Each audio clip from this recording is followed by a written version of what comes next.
A grande pergunta é quando fazer a transição de carreira? Ou seja, aí às vezes você vai fazer várias mudanças e vai ficar pingando para lá e para cá, e sendo que na verdade às vezes a melhor solução é a transição, né? Essa é uma boa pergunta, Diego. Em geral, o que acontece? As pessoas não têm essa habilidade de perceber, não é, qual que é o momento certo, não é? Para isso é importante o planejamento disso tudo, né, Marco? Para a gente aí dessa importância desse planejamento, como começar. Legal.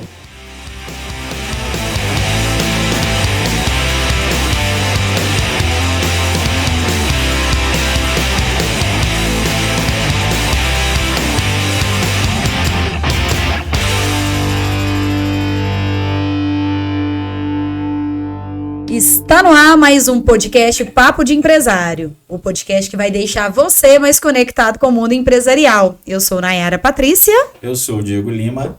E eu sou Mário Bens. Seja bem-vindo mais uma vez, né, Diego? Obrigado pelo nosso convite. convidado. Bem-vindo, convidado mais que especial. Ele é Mário Bens. Muito bem. O que é bom tem que repetir. Tem que repetir, não tem? Há Mários que vem para bem. Exatamente. Muito bem. Piada da quinta série C. É isso aí. Nosso amigo, né, que veio participar mais uma vez conosco aqui, Mário, que é empresário, consultor, palestrante, veio falar hoje sobre carreira em foco, né? Rumo ao sucesso profissional. Agora, sem brincadeira, um tema que o Mário domina muito bem, né, Mário? Que é essa transformação de carreiras, especialista aí nessa área. Fala um pouquinho pra gente, Mário, desse desafio de conseguir identificar pessoas que estão nesse momento de transformação e como uma pessoa que está aí nos assistindo consegue entender também se ela está nesse momento ou não, enfim. Legal, Diego, Nayara. A grande pergunta é quando fazer a transição de carreira? Em geral, as pessoas quando chegam ali na fase dos 50, 40, que elas começam a se sentir um pouco desconfortáveis em relação ao momento que elas estão vivendo, elas começam a pensar na transição de carreira. Mas, na verdade, as pessoas não pensam em transição de carreira, elas pensam em mudança, que é diferente. A mudança, elas geralmente fazem uma ruptura. Elas querem fazer algo novo, então elas saem de uma coisa e vão para outra. E essa ruptura, muitas vezes, ela não é legal. Então, o que é interessante? Porque a gente fala transição.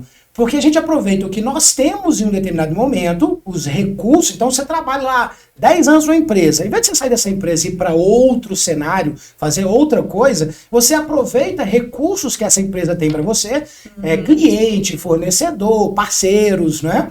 Para você trabalhar a sua próxima etapa, que seria a próxima fase. Então, o momento certo é aquele momento que você de fato percebe. É evidente que quando você consegue mais novo, não é, ter uma ideia, de uma visão de longo prazo que você deseja, e aí depende muito de o que eu gosto de fazer de fato, né? Identificar isso primeiro. Identificar, perfeito, né? Então é preciso identificar o que eu quero e aonde eu quero chegar. Porque se eu não sei aonde eu quero chegar no futuro, não é?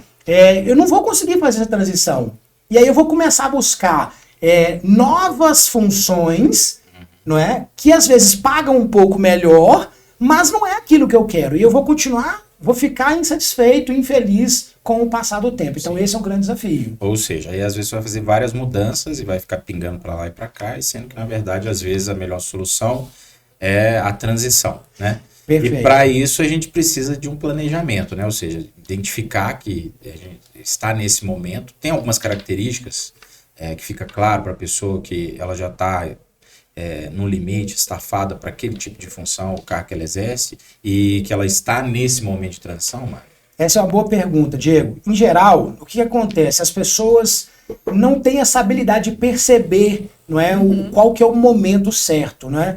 Mas, em geral, você começa a perceber que você começa a não ficar mais satisfeito com o que você está fazendo. Você começa a ir trabalhar com, sabe, o ranço. Alguns estão com ranço para trabalhar, não é?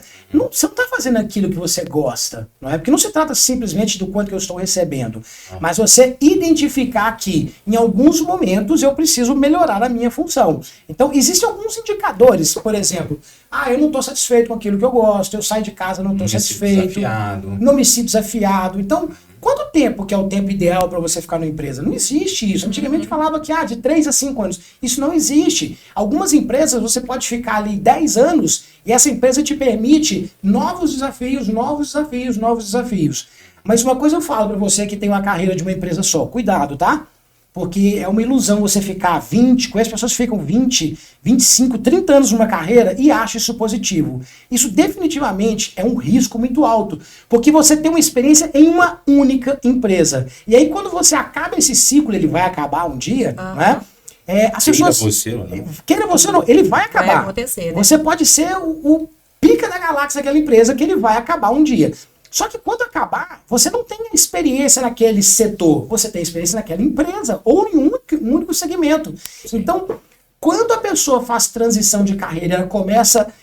E não se trata só de ficar mudando com frequência, ok? E porque tem empresas, sei lá, você vai para uma empresa, uma grande multinacional, ela pode te propiciar aí, sei lá, 25 anos de mudança de carreira. Mas quando você chegar no momento, lá na frente, talvez você não consiga fazer uma transição para outras empresas. Mas a grande pergunta é, eu vou fazer essa transição para outras empresas e continuar trabalhando? E esse é um grande desafio, porque quando a pessoa chega aí com 50 anos de idade, talvez não compense mais fazer uma transição para outra empresa. Uhum. Compense fazer uma transição, porque você imagina uma pessoa que tem 30 anos, 20 anos de bagagem na empresa. A quantidade de conhecimento que essa pessoa tem. Então, se ela pega esse conhecimento, essa bagagem, essa experiência, cria ali coloca aquilo tudo e vende para outras pessoas que passaram, que vão passar por ali, não é? Por esses desafios, empreendedores, por exemplo, ela tem condições de ganhar mais dinheiro. Muito bem. Para isso é importante o planejamento disso tudo, né, Mário? Para a gente aí dessa importância desse planejamento, como começar. Legal. Né? Eu falo muito isso. Planejamento é um negócio interessante. O primeiro passo de todo e qualquer planejamento, eu falo muito isso, é o conhecer a si mesmo, não é? Então, mas eu não preciso definir para onde eu vou. Não. Primeiro você tem que conhecer a si mesmo. Antes de definir para onde você vai, quem é você em termos de perfil? Eu falo muito isso, né?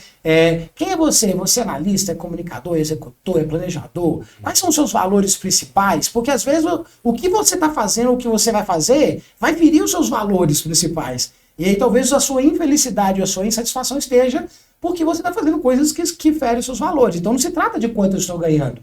Então, conhecer isso tudo é muito bom. Por exemplo, uma pessoa que tem como valor e gosta de desenvolver pessoas, talvez essa competência ali, esse mapeamento ali de desenvolver pessoas pode ser uma coisa interessante para ela. Então o primeiro passo é você entender quem você é, que é um mapeamento de suas características, tá? Além disso, é muito importante você identificar quais são as competências necessárias que você precisa para esse processo. Quais são as competências que você domina hoje, né? Aí sim você começa a pensar em qual que é o próximo passo, o que eu vou fazer. Tá, tendo essas características e conhecendo isso tudo e tendo todos esses talentos, para onde eu posso ir agora? O que me serve? Aonde eu vou usar os meus talentos e ainda ganhar dinheiro? Ou quais novas competências eu vou precisar para estar onde eu quero estar? Perfeito. Isso é importante. Falando aí de sucesso profissional, mudança de carreira, tem um termo muito, né? Não sei se todos conhecem, são soft skills. Não.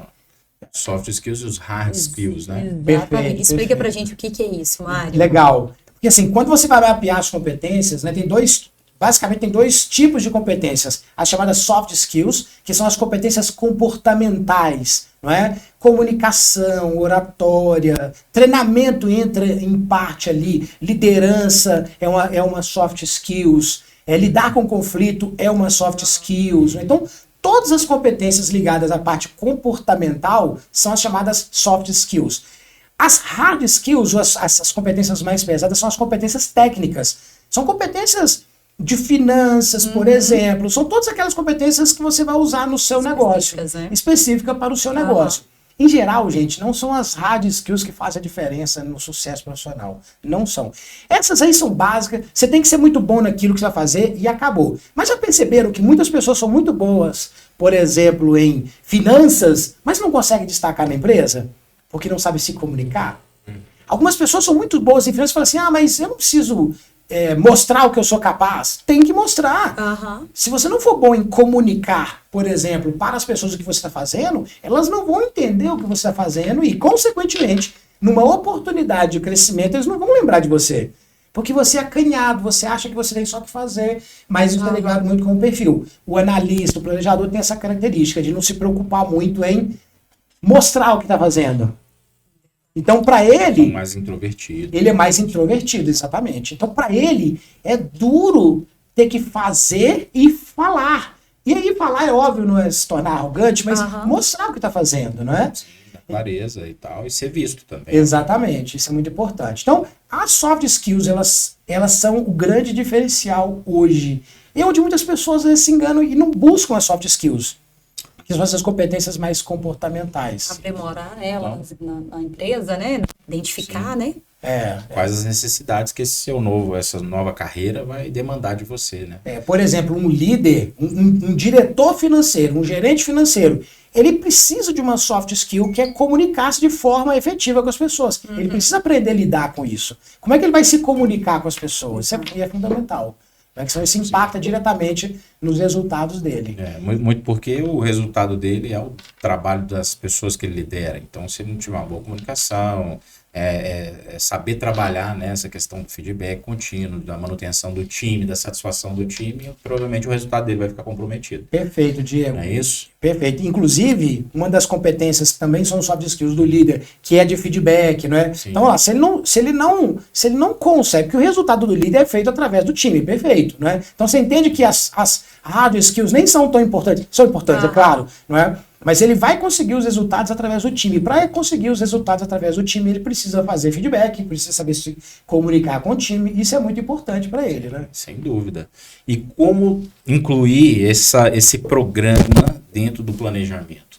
Né? Ou seja, depois que você consegue enxergar, eu quero chegar nesse ponto, né? Dentro desse ano eu preciso desenvolver as competências A, B e C. Existe uma maneira da pessoa conseguir identificar quais são essas competências?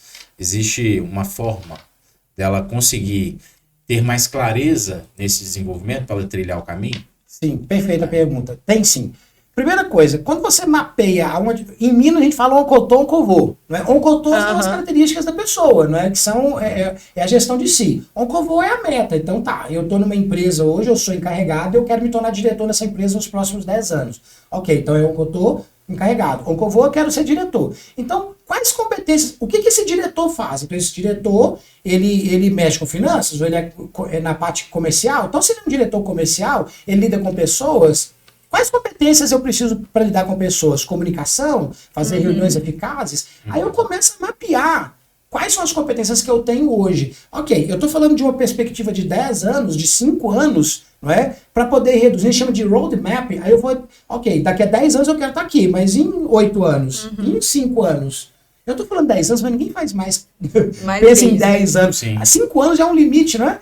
Porque depois você muda tudo, não é? E é tudo muito dinâmico, né? É tudo muito dinâmico. E aí, você vai escalonando. Você faz esse roadmap e vai descendo. 5 anos, 4 anos, 3 anos. Aí você chega no momento atual. Quais são as competências que, se eu desenvolver agora, primeiro, vão impactar o maior número de outras competências? A resposta, ela é individual. E aí, se você quer saber assim, qual competência que em geral impacta mais? Depende muito da função que você está ali. Mas eu posso afirmar que, por exemplo, a competência de comunicação é uma das competências mais básicas hoje. Se você não tem a competência de comunicação, essa é a primeira competência, a primeira soft skills. Agora, tem um negócio muito interessante, a gente costuma dizer o seguinte: você nunca vai acertar o seu daqui a 5 anos. Sabe por quê? Porque a nossa capacidade de enxergar o futuro ela é muito limitada e ela está baseada principalmente no momento que eu vivo hoje e nas minhas crenças de autoeficácia ou quanto eu consigo me ver daqui a um tempo. E aí quando você começa a criar um plano, quando você começa a criar um passo a passo, a desenvolver competências, você passa, por exemplo, a fazer network, conhecer pessoas. E esse novo conhecimento fala assim, mas peraí, eu posso mais. Você pode encurtar o caminho. Eu posso encurtar o caminho. Ou eu começo a perceber que talvez eu vou fazendo pequenos ajustes nesse plano, não é? Por exemplo, em 1993 eu queria ser gerente na concessionária. Eu era estoquista, eu queria ser gerente, não é? Esse era o meu sonho. Mas na medida que eu virei encarregado, não é? Supervisor, gerente, depois eu queria ser professor. Entende? Nunca passou pela minha cabeça em 1993 que eu estaria onde eu estou hoje. Jamais. Eu imaginava, para um encarregado de guarda-pó, cuspindo tijolo, eu imaginava que eu seria o gerente da concessionária. Uma vez gerente da concessionária, eu comecei a conviver e eu comecei a conhecer, aí eu trilhei um outro caminho. Entende? Que é muito dinâmico isso. Portas irão se abrir. Exatamente, porque pessoas entram na sua vida. Isso é muito importante. E tem um ponto que eu falo muito importante, quando a gente, um ponto que é fundamental, que é o seguinte: para o sucesso acontecer, tem três pontos que vão fazer a grande diferença. Primeiro, sonhe grande, porque sonhar grande, Diego, Nayara, ou sonhar pequeno, dá o mesmo trabalho. Você vai gastar a mesma energia. Então, sonhe grande. Não negocie, porque a todo momento nós vamos esbarrar com pessoas e falar assim: que isso, Nayara? Bobagem, você não vai conseguir fazer isso. E são pessoas que te amam, tá? Não são pessoas estranhas. Tem os estranhos, mas são pessoas da família que, às vezes, elas fazem isso até para poder te proteger, que vão acreditar que você não vai conseguir mesmo, não é? Então, sonhe grande, não negocie e cola com quem já fez. Porque quando você cola com quem já fez, você não está comprando conhecimento, você está comprando tempo. Porque a pessoa vai te orientando sobre o que fazer. E aí, essa carreira, hoje em dia o nome é o mentor, não é? Mas já foi coach, já foi muito, mas hoje é o mentor, não é? Eu tinha um mentor na época que era um gerente, eu me espelhava nesse gerente. Então o que esse gerente fazia, eu fazia, porque esse cara já... os nomes vão ficando diferentes, mais bonitinho, menos bonitinho, mas no final é uma pessoa que você admira e que quer seguir o caminho que ela seguiu. E que tem um sucesso, já trilhou o sucesso naquele caminho. Trilhou, né? Já teve a experiência que você quer passar por ela, né? É isso mesmo. Talvez sem tantas dores, né?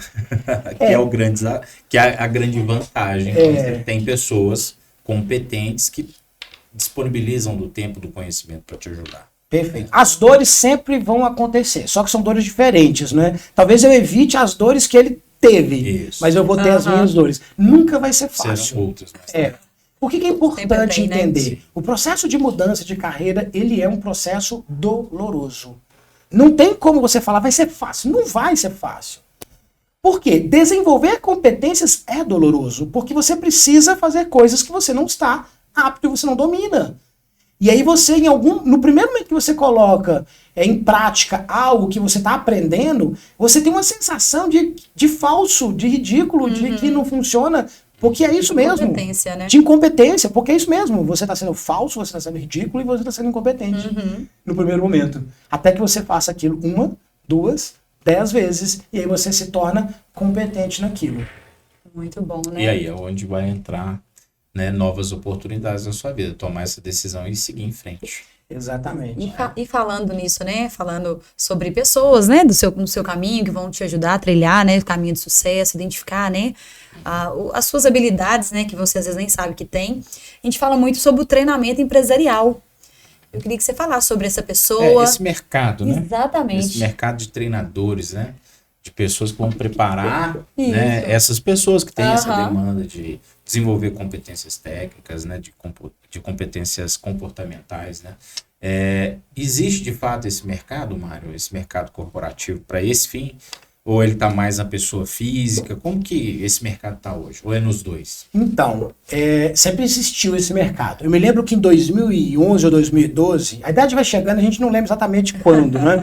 Mas em 2011 e 2012 eu dei um treinamento para toda a rede Honda, para os gerentes de Honda. Eu participei de um projeto, eu fui um dos treinadores, né? E eu treinei gerentes da Honda para poder treinar o time dele comercial.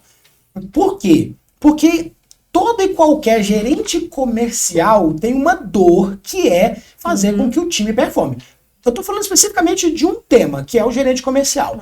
Então, lá atrás, qual que foi a ideia da Honda? Eu preciso treinar o meu gerente comercial para que ele treine as pessoas. Então, o que acontece? Quando você treina o gerente para que ele treine as pessoas, ele potencializa os resultados, tá? E aí nós estamos falando de um multiplicador ou de um treinador.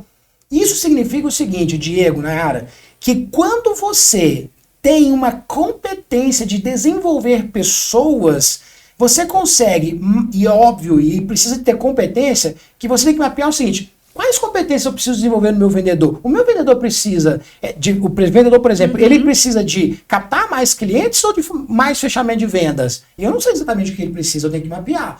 Mas quando você enxerga qual que é a dor desse vendedor, qual que é a dor do time de uma empresa, por exemplo, e sabe qual que é a mágica? Quando você se especializa em uma área, você já conhece todas as dores dessa área. Pode mudar o nome da empresa ali, mas você se especializa nessa área. As características são parecidas. Exatamente. As dores são parecidas e você consegue. Então, existe sim, Diego, Nayara, um mercado muito grande. Por quê? Hoje a gente percebe que as empresas têm dores, as empresas estão crescendo. E por mais... Aí você fala assim, mas tá, quando esse mercado ele acontece quando a economia vai bem? Sim. Quando a economia vai bem, eu preciso do treinador. Do treinador. Por quê? Porque eu preciso aproveitar essa demanda do mercado. Mas, Mari, e quando o mercado tá ruim? Bom, o mercado quando tá ruim, eu preciso do treinador também. Sabe por quê? Porque o que significa escassez, o mercado ruim? Significa que eu tenho menos recursos. Então, se eu tenho menos recursos, a forma de vender vai ser diferente, por exemplo. Então, eu tenho que ensinar novas técnicas para os vendedores para como lidar com aquele momento de escassez de recurso financeiro do mercado. Sim. Ok? E de abundância você vai sempre precisar para até expandir o negócio. Você vai precisar de contratar, de desenvolver nova mão de obra, enfim. Então, é um segmento que só cresce. É um segmento que só cresce, não é? Só cresce. E aí, as pessoas que são boas, e quando são boas... Porque, vamos lá, o que é o treinamento? Empresa nenhuma, a gente contrata treinamento. A empresa contrata uma mudança, não é? Mesmo que muitas não saibam, tá? Porque se você perguntar para algumas empresas qual é o principal objetivo dela com o treinamento, muitas vezes ela não sabe. Ela enxerga uma dor, não é? Um problema... Não é? E ela vai contratar alguém para fazer uma palestra, um treinamento. E talvez aquele treinamento, se não for bem feito, vai frustrar aquela empresa, porque aquela pessoa não domina o treinamento. E quando eu falo dominar o treinamento como é que eu mapeio as necessidades da empresa? Sim. Então, o contratante acha que eu preciso de um treinamento de vendas. Mas aí você, um treinador experiente, chega lá e faz uma mapeamento e fala, não, você não precisa de um treinamento de vendas. Você precisa de um treinamento de liderança, porque o seu problema de queda de venda está com a sua liderança, fraca ou omissa, ou a sua liderança que se comunica de forma equivocada com as pessoas. E aí, entende a diferença? E por que a empresa se frustra? Que a venda está baixa, ela contrata um treinador de elite ali para poder fazer vendas. A dor não era aquela, Não era aquela. Aquele era um problema de outra consequência. Sim, ou não era a causa raiz. Não era a causa raiz. E o diagnóstico é muito importante, né? O diagnóstico é importante. Mas aí que tá. O treinador de elite, o bom profissional, ele não vai simplesmente... O cliente narra a dor dele, mas ele tem que mapear para entender o seguinte... O que o cliente de fato precisa. E ele vai entregar o que o cliente precisa. Ele vende o que o cliente quer, mas entrega o que ele precisa. Entendeu a diferença? Exatamente, senão o resultado vai ser frustrante. Exatamente. Porque no final não é o treinamento, é o resultado, é a performance. É o resultado, é a performance. E às vezes esse problema não estava tão claro para o contratante.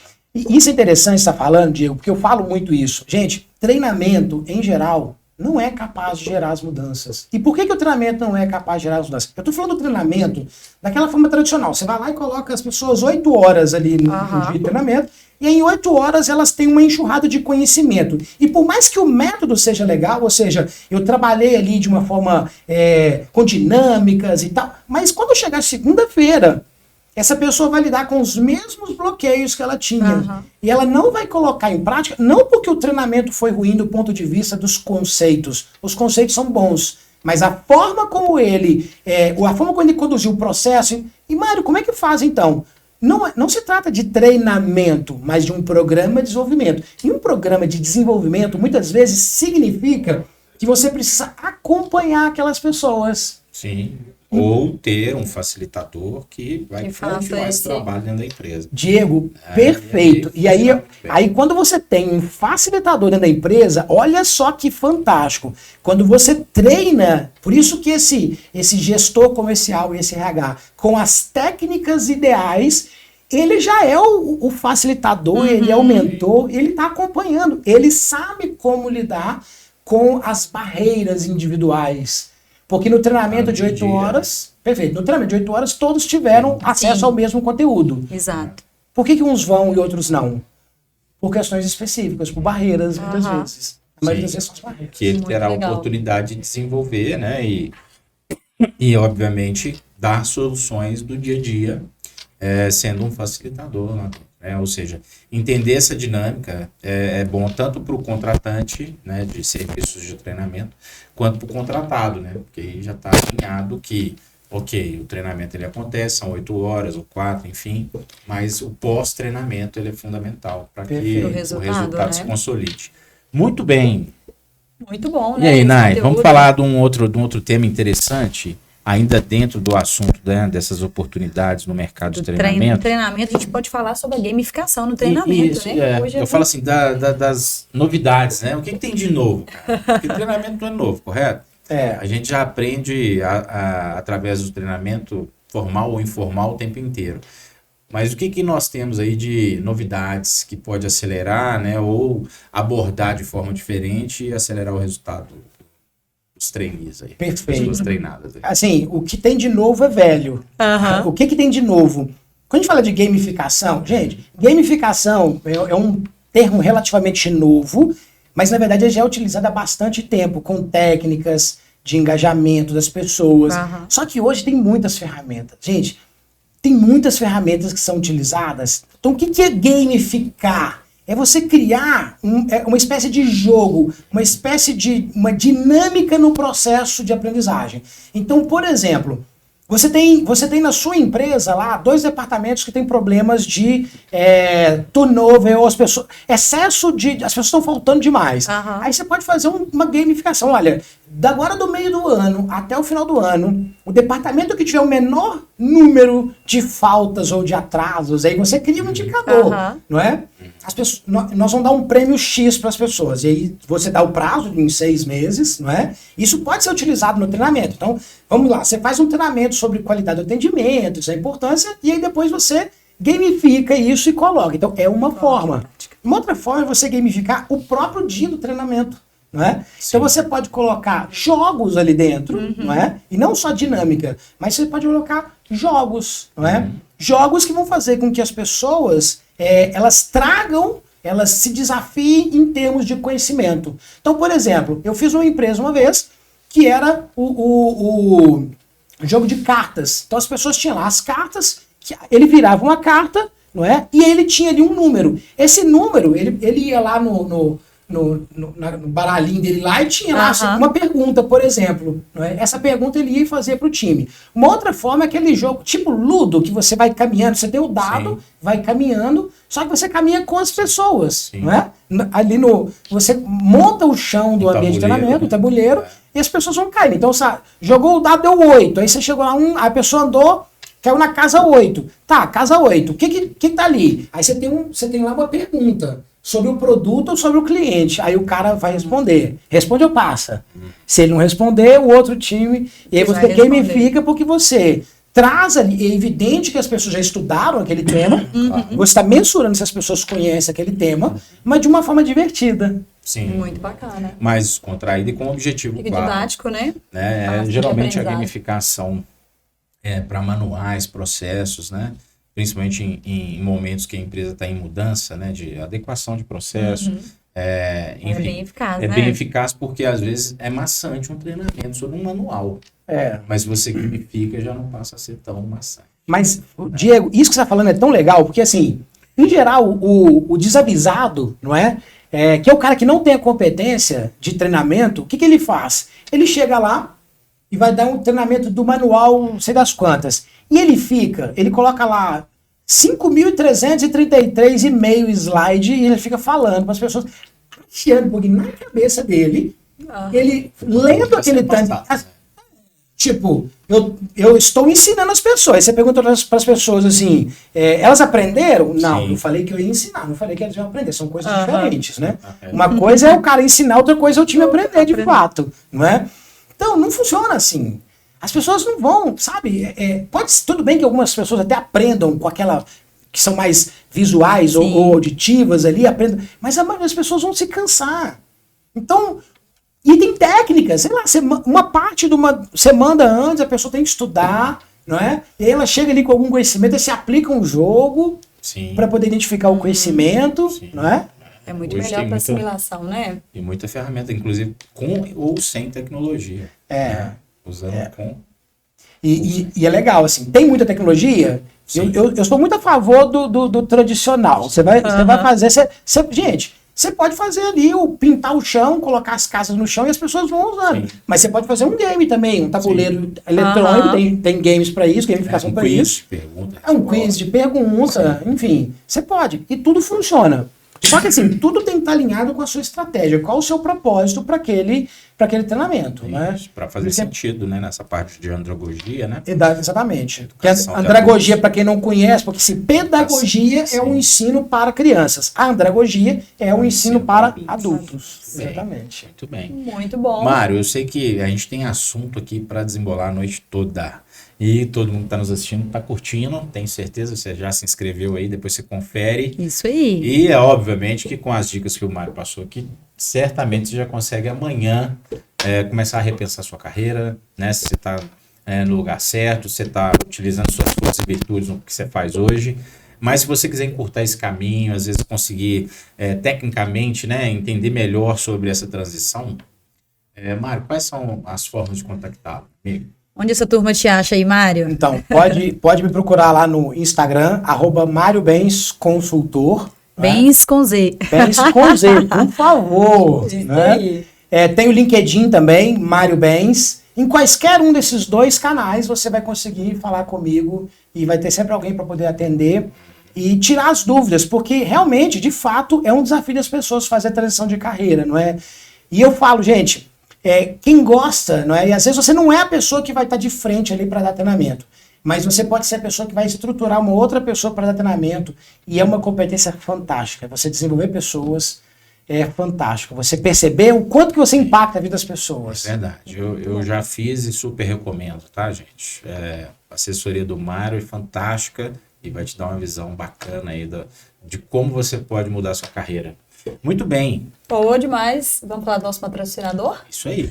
Então, temos o Mais Ágil, sistema tático estratégico, né, específico para você pensar em como a sua empresa pode crescer. Enquanto o seu RP faz a empresa funcionar, você pode ajudar, né, toda a parte de gestão estratégica, fazendo todo o seu planejamento no Mais Ágil.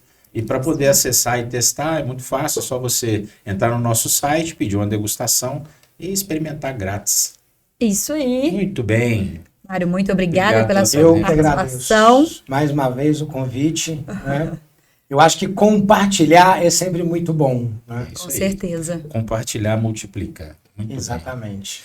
Contem comigo. bem. Obrigado, Ok, Mário. muito obrigada. Até a próxima, Gente, pessoal. até a próxima. Tchau, tchau. Valeu, tchau, tchau.